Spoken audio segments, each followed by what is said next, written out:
Agora, irmãos, quero lembrá-los das boas novas que lhes anunciei anteriormente. Vocês as receberam e nelas permanecem firmes. São essas boas novas que os salvam, se continuarem a crer na mensagem como lhes anunciei. Do contrário, sua fé é inútil. Eu lhes transmiti o que era mais importante e o que também me foi transmitido. Cristo morreu por nossos pecados, como dizem as Escrituras. Ele foi sepultado e ressuscitou no terceiro dia, como dizem as Escrituras. Apareceu a Pedro e mais tarde aos 12. Depois disso, apareceu a mais de 500 irmãos de uma só vez, a maioria dos quais ainda está viva, embora alguns já tenham adormecido. Mais tarde, apareceu a Tiago e, posteriormente, a todos os apóstolos.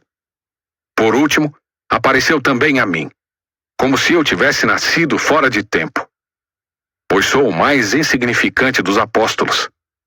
Aliás, nem sou digno de ser chamado apóstolo, pois persegui a Igreja de Deus. O que agora sou, porém, deve-se inteiramente à graça que Deus derramou sobre mim, e que não foi inútil. Trabalhei com mais dedicação que qualquer outro apóstolo, e no entanto não fui eu, mas Deus que, em sua graça, operou por meu intermédio. Logo, não faz diferença se eu prego ou se eles pregam, pois todos nós anunciamos a mesma mensagem na qual vocês já creram. Pois bem, se proclamamos que Cristo ressuscitou dos mortos, por que alguns de vocês afirmam não haver ressurreição dos mortos? Pois se não existe ressurreição dos mortos, Cristo não ressuscitou. E se Cristo não ressuscitou, nossa pregação é inútil, e a fé que vocês têm também é inútil. Então estamos todos mentindo a respeito de Deus, pois afirmamos que Ele ressuscitou a Cristo. Mas se não existe ressurreição dos mortos, isso não pode ser verdade. E se não existe ressurreição dos mortos, então Cristo também não ressuscitou. E se Cristo não ressuscitou, a fé que vocês têm é inútil, e vocês ainda estão em seus pecados. Nesse caso, todos que adormeceram crendo em Cristo estão perdidos. Se nossa esperança em Cristo vale apenas para esta vida, somos os mais dignos de pena em todo o mundo. Mas Cristo de fato ressuscitou dos mortos. Ele é o primeiro fruto da colheita de todos que adormeceram. Uma vez que a morte entrou no mundo por meio de um único homem, agora a ressurreição dos mortos começou por meio de um só homem. Assim como todos morremos em Adão, todos que são de Cristo receberão nova vida. Mas essa ressurreição tem uma sequência. Cristo ressuscitou como o primeiro fruto da colheita. E depois, todos que são de Cristo ressuscitarão quando Ele voltar. Então virá o fim, quando Ele entregará o reino a Deus, o Pai, depois de ter destruído todos os governantes e autoridades e todo o poder. Pois é necessário que Cristo reine, até que tenha colocado todos os seus inimigos debaixo de seus pés.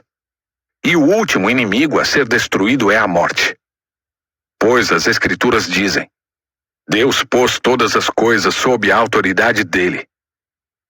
Claro que, quando se diz que todas as coisas estão sob a autoridade dele, isso não inclui aquele que conferiu essa autoridade a Cristo. Então, quando todas as coisas estiverem sob a autoridade do Filho, ele se colocará sob a autoridade de Deus, para que Deus, que deu a seu Filho autoridade sobre todas as coisas, seja absolutamente supremo sobre todas as coisas, em toda parte. E o que dizer dos que se batizam em favor dos mortos? Se os mortos não ressuscitam, como dizem eles, por que se batizam em favor dos que já morreram? E nós, por que arriscamos a vida o tempo todo? Pois eu afirmo, irmãos, que enfrento a morte diariamente, assim como afirmo meu orgulho daquilo que Cristo Jesus, nosso Senhor, fez em vocês. E se não haverá ressurreição dos mortos, de que me adiantou ter lutado contra feras, isto é, aquela gente de Éfeso? Se não há ressurreição, comamos e bebamos, porque amanhã morreremos. Não se deixem enganar pelos que dizem essas coisas, pois as más companhias corrompem o bom caráter. Pensem bem sobre o que é certo e parem de pecar. Pois para sua vergonha, eu lhes digo que alguns de vocês não têm o menor conhecimento de Deus. Alguém pode perguntar: como os mortos ressuscitarão? Que tipo de corpo terão? Que perguntas tolas! A semente só cresce e se transforma em planta depois que morre. E aquilo que se coloca no solo não é a planta que crescerá, mas apenas uma semente de trigo ou de alguma outra planta. Então Deus lhe dá um novo corpo como Ele quer. Um tipo diferente de planta cresce de cada tipo de semente. Da mesma forma, há tipos diferentes de carne. Um tipo para os seres humanos, outro para os animais, outro para as aves e outro para os peixes.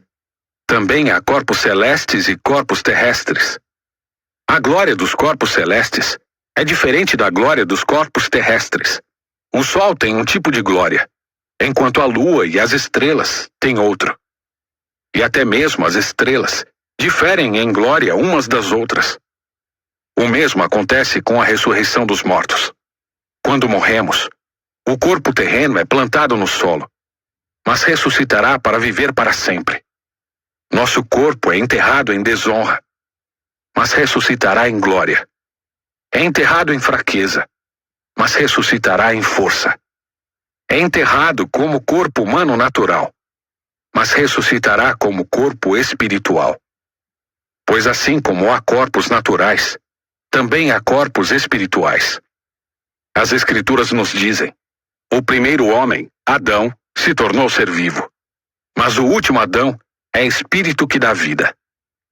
Primeiro vem o corpo natural, depois o corpo espiritual. O primeiro homem foi feito do pó da terra, enquanto o segundo homem veio do céu. Os que são da terra são como o homem terreno, e os que são do céu são como o homem celestial. Da mesma forma que agora somos como o homem terreno, algum dia seremos como o homem celestial. Estou dizendo, irmãos, que nosso corpo físico não pode herdar o reino de Deus. Este corpo mortal não pode herdar aquilo que durará para sempre. Mas eu lhes revelarei um segredo maravilhoso. Nem todos dormiremos, mas todos seremos transformados. Acontecerá num instante, num piscar de olhos, ao som da última trombeta. Pois quando a última trombeta soar, aqueles que morreram ressuscitarão, a fim de viver para sempre. E nós que estivermos vivos, também seremos transformados. Pois nosso corpo mortal precisa ser transformado em corpo imortal. Então, quando nosso corpo mortal tiver sido transformado em corpo imortal, se cumprirá a passagem das Escrituras que diz: a morte foi engolida na vitória. Ó morte, onde está sua vitória? Ó morte, onde está seu aguilhão?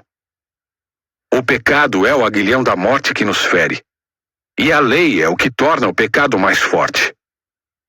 Mas graças a Deus, que nos dá vitória sobre o pecado e sobre a morte, por meio de nosso Senhor Jesus Cristo. Portanto, meus amados irmãos, sejam fortes e firmes. Trabalhem sempre para o Senhor com entusiasmo, pois vocês sabem que nada do que fazem para o Senhor é inútil.